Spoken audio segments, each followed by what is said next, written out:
Ever wonder how stress works in English? That's what we're going to talk about today. First of all, what is stress? Stress is putting more emphasis on a part of the word than on the other parts. It's actually pretty simple.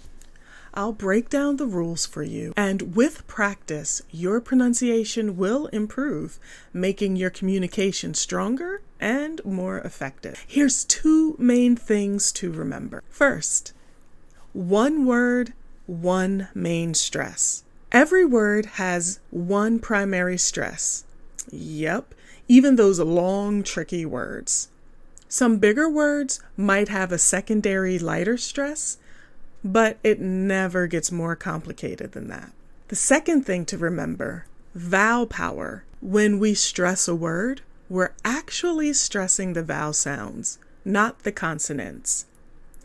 One thing I always say for clients wanting to improve their pronunciation is to start with the vowel sounds, then move on to consonants and blends and things like that. Throughout this series, we'll be talking about syllables. A syllable is a part of a word that has one vowel sound.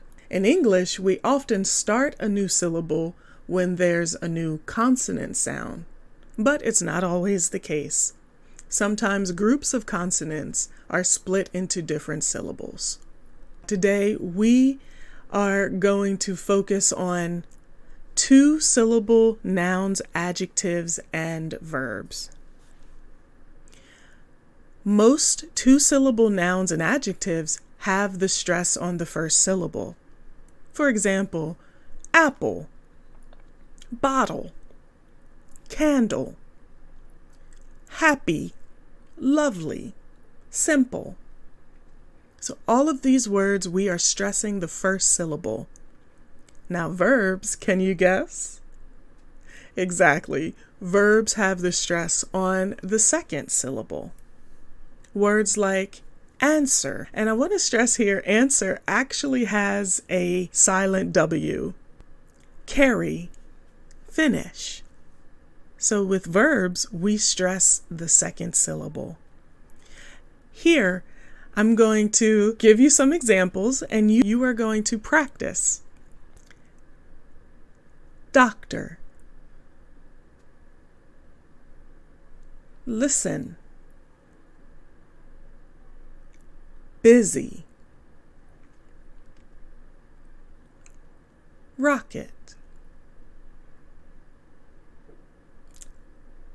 Honest. So the thing to remember is, in two-syllable nouns and adjectives, the stress is on the first syllable, whereas two-syllable verbs, the stress is on the second. That's all for today. Remember, every step gets you one step closer to your goal. See you next time.